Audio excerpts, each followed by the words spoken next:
지금 우리가 전체적으로 보고 있는 부분은 이제 성경론인데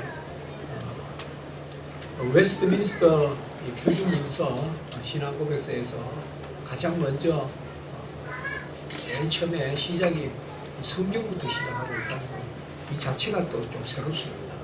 그래서 옛날에 신경이 이렇게 성경부터 시작하는 경우는 잘 없는데 이게 이제 칼빈의 기독교 강요 이후로 이렇게 전통입니다.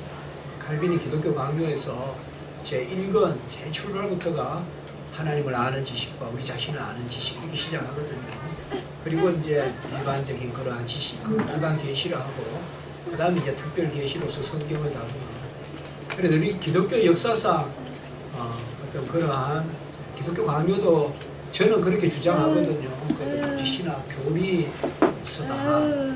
기독교 강요는 교리서인데 교리서가 계시 하나님의 지식으로 시작하는 것은 기독교 강요가 처음이에요. 기독교 교리 역사상. 그와 마찬가지로 이 웨스트민스터 우리 표준문서도 그 영향을 많이 받아서 특별히 신앙 고백서나 이럴 때 성경론부터 이렇게 시작하고 있다는 거. 사실 우리가 끝내는 성경으로 돌아가게 돼 있어요. 밤새 다투다가도 마지막은 성경이 뭐라고 말하냐. 거기에서 멈춰야 되고 거기서 가야지. 마지막에 이승으로 끝나면 안 돼요. 아, 우리가 다 이해가 됐다. 답이다. 아니요, 절대 안 돼요.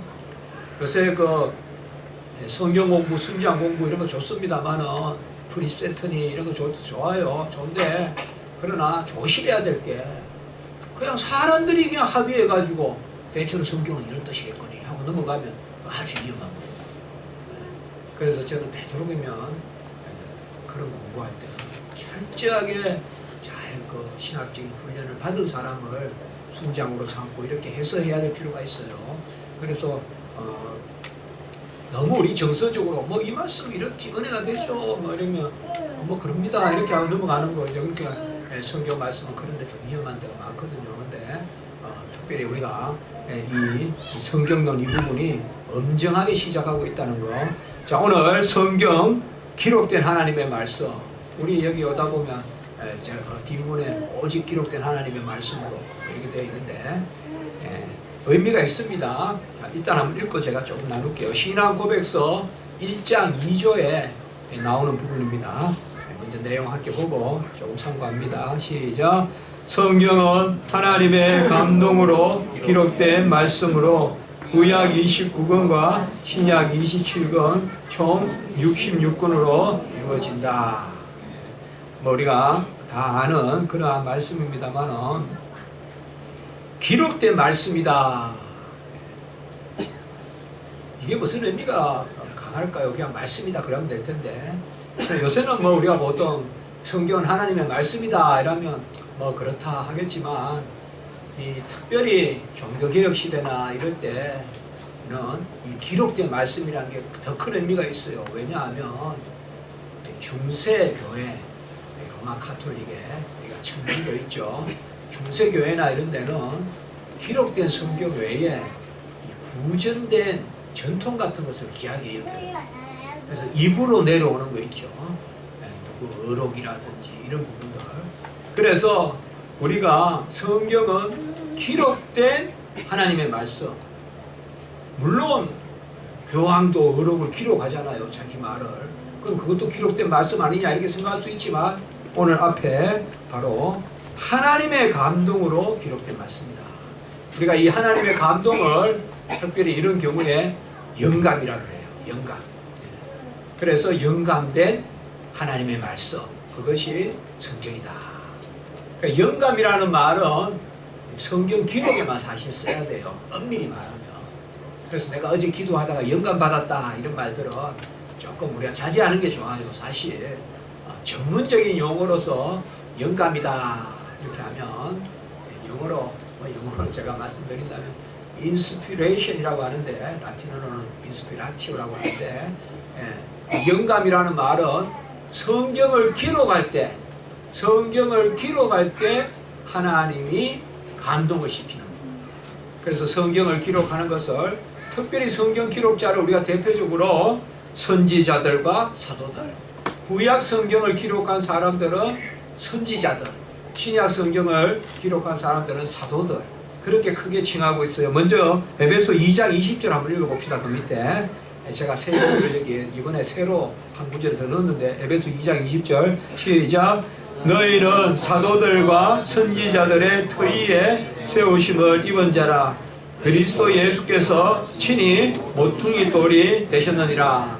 여기에 사도들과 선지자들 이 말이 바로 성경의 영감, 그러니까 성령의 영감으로 성경을 기록한 사람들을 바로 사도들과 선지자들.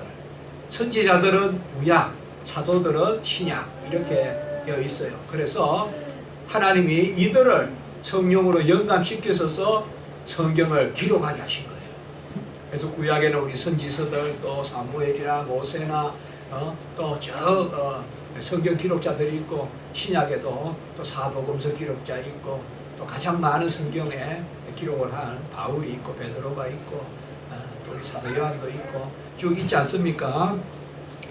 이런 것을 특별히 우리가 뭐라 하는가 하면 전문적인 용어를 한번 써본다면 선지자들과 사도들의 터위에 서 있는 말씀, 그 말씀을 우리가 이어받아서 신앙생활 해야 된다. 이런 것을 뭐라고 하는가 하면 사도적 개성이라고 해요. 사도적 개성. 그래서 사도적 개성이라 이 말이 있는데 그 말은 뭔가 하면 말씀 개성이에요. 말씀 개성. 잘 알아야 돼요. 로마 캐톨릭 같이 교황이 개성되는 게 아니라 인적 개성이 아니라 말씀의 개성, 그것을 잘해야 된다. 그래서 사도적 개성이다. 이 말은 뭔가 하면 선지자들과 사도들의 그 말씀을 잘 오늘날 교회가 받아들여서 그 말씀 외에는 영감된 하나님의 말씀으로 받지 않는다. 이런 것을 우리가 사도적 개성이라고 해요.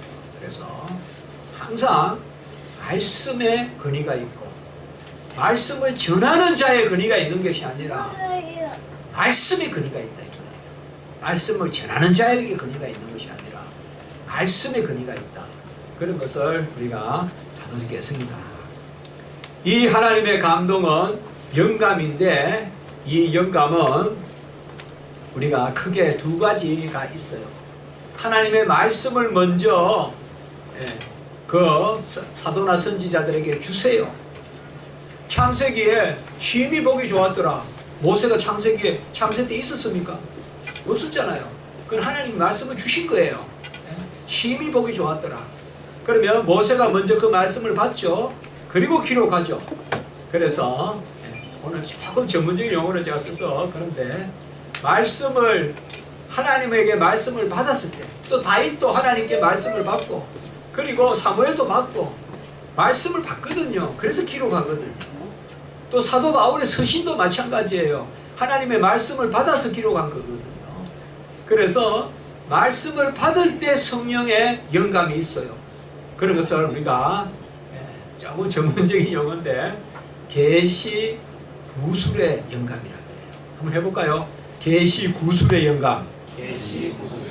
구술이란 말은 입으로 수레했다. 입으로 서술해 줬다 이 말이에요. 그러니까 뭔가 하면 여호와가 알려주셨다 이 말이에요. 하나님은 우리의 같이 육체의 입을 가지고 계신 것은 아니에요. 이 말은 무슨 말인가 하면 기록한 말씀을 넣어주셨다 이 말이에요. 기록할 말씀을 넣어주셨다 이 말이에요. 무슨 모세가 생각을 해서 야 창조가 아름답다, 심히 보기 좋다, 기록하자 이렇게 한 게 아니라 이 말이에요. 그렇게 하면 안 돼요. 요새 우리가 골로새서도 보면 사도 바울의 인사말도 영감된 말씀이에요. 그렇게 믿는 거예요. 인사말도 영감된 말. 그 어떤 신학자들은 어떤 부분은 영감됐고 어떤 부분은 영감이 안 됐고 부분적인 영감이다 그렇게 하는데 부분적인 영감이 아니라 성경의 전적 영감이에요. 같이 합니다. 전적, 전체적 영감. 그러니까 전적이고 전체적으로 영감된 거예요. 이게 정말 중요한 이야기니까 제가 말씀을 드릴 거예요. 그래서 그도 인간이고 나도 인간이고 베드로도 사도인데 나도 난 베드로보다 요새 더 많이 성경 읽고 하는데 그 어부인데 나도 성경 하나 쓸 수 있어. 그렇게 하면서 성령의 은혜만 받아가지고 뜨거우면 성경 쓸 수 있다라고 하는 사람들이 요새 소위 신사도 하는 사람들이에요. 요새 신사도 운동. 아주 요새도 보면 막 음악을, 신사도는요, 음악을 막 볼륨을 완전히 그냥 기가 찢어지게 막 해놓고요.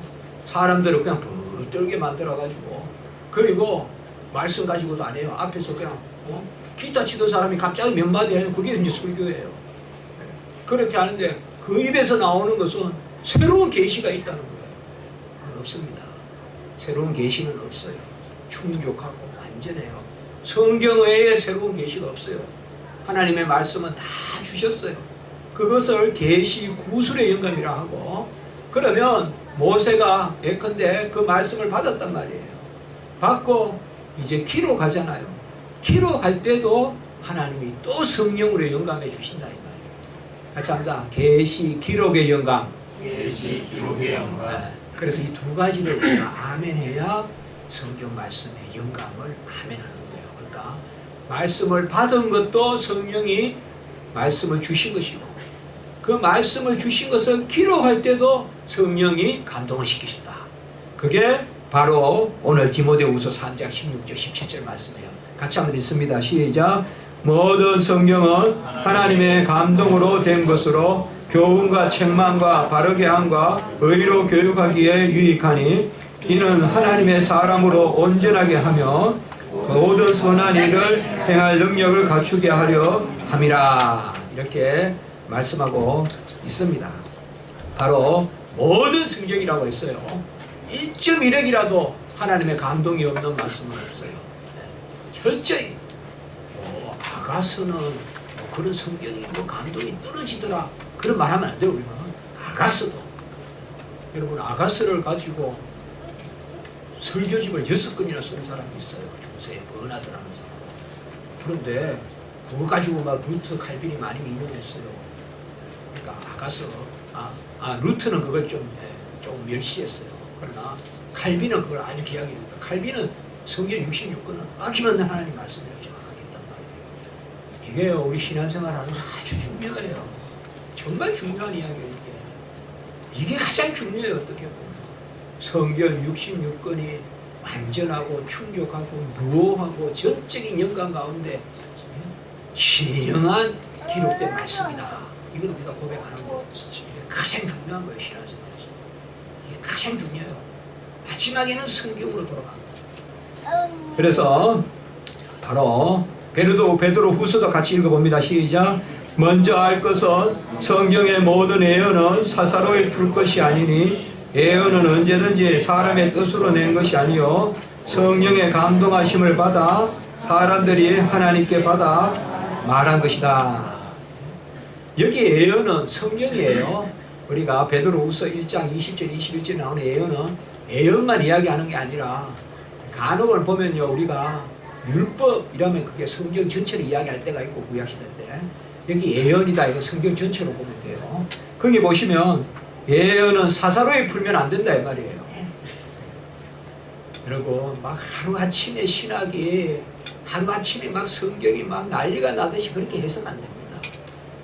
성경은 2000년 동안, 신약시대만 해도 2000년 동안 하나님이 그때 순교자들 당대의 최고의 깊은 연구를 한 사람들 세워가지고 지금까지 우리가 이게 사도적 계승이에요.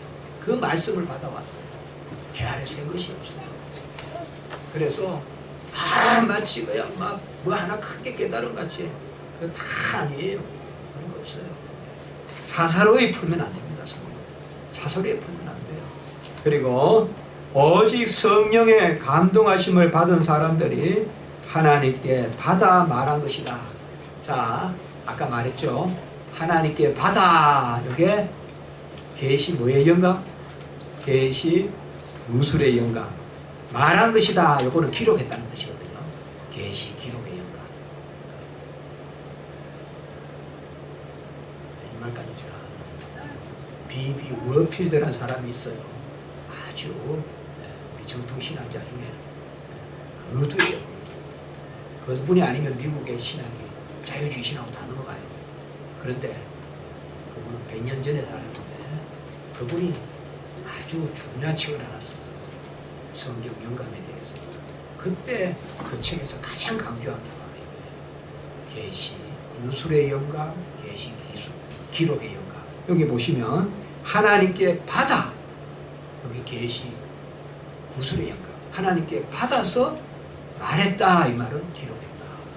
계시, 기록의 영감. 그렇습니다.